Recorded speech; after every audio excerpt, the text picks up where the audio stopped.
আজকে আমরা ৪৭ বিলিয়ন রপ্তানি করতে পেরেছি। ২০৩০ সালে ইনশাল্লাহ আমরা ১০০ বিলিয়ন আজকে রপ্তানি করতে পারবো, এই প্রতিজ্ঞা আমরা করছি। আজকে বাঙালি জাতির মহানায়ক, জাতির জনক বঙ্গবন্ধু শেখ মুজিবুর রহমান স্বাধীনতা দিয়েছেন।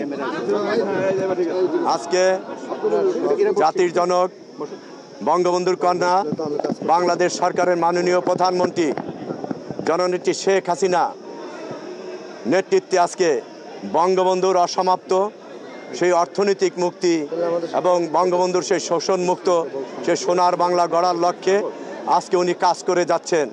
তাই আজকে আমরা বিজিএমই আমরা দৃঢ় প্রতিজ্ঞ যে বঙ্গবন্ধু কন্যা যে অর্থনৈতিক মুক্তির জন্য একজন মানুষের কর্মসংস্থানের জন্য আজকে উনি যে দুর্বার গতিতে আজকে অর্থনৈতিক মুক্তির জন্য কাজ করে যাচ্ছেন, আমরা বিজিএমই এবং আমাদের উদ্যোক্তা এবং শ্রমিক ভাই বোনেরা এই বাংলাদেশের অর্থনীতির মুক্তির বড় হাতিয়ার। তাই আজকে আপনারা দেখেছেন বাংলাদেশের যে রপ্তানি 85% বলতে গেলে আমরা করে থাকি এবং কোটি কোটি মানুষকে আমরা কর্মসংস্থানের ব্যবস্থা করেছি। তাই আমি বলবো আমরা এই দেশকে বঙ্গবন্ধুর সোনার বাংলা গড়ার জন্য বঙ্গবন্ধু কন্যা শেখ হাসিনার নেতৃত্বে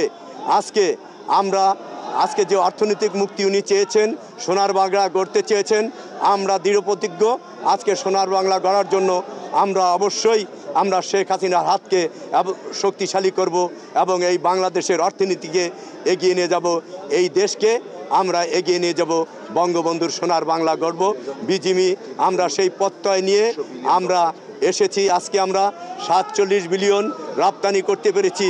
২০৩০ সালে ইনশাল্লাহ আমরা ১০০ বিলিয়ন আজকে রপ্তানি করতে পারবো, এই প্রতিজ্ঞা আমরা করছি। আমরা অবশ্যই ১০০ বিলিয়ন করতে হলে আমাদের নীতি সহায়তা থেকে শুরু করে আজকে আমাদের সামনে যে চ্যালেঞ্জ রয়েছে ২০২৬-এ আমাদের নগদ সহায়তা প্রত্যাহারের পূর্বে অবশ্যই আমাদেরকে বিকল্প সহায়তা সরকারের প্রতি আমাদের দাবি রয়েছে এবং দিতে হবে। এবং আমরা যদি এই মুহূর্তে অনেক চ্যালেঞ্জ রয়েছে আমরা সারা পৃথিবীতে, তাই সেই চ্যালেঞ্জগুলি মোকাবেলা করতে হলে অবশ্যই সরকারের নীতি সহায়তা এবং সহযোগিতা আমাদের প্রয়োজন, সেটা অবশ্যই আমরা চাই।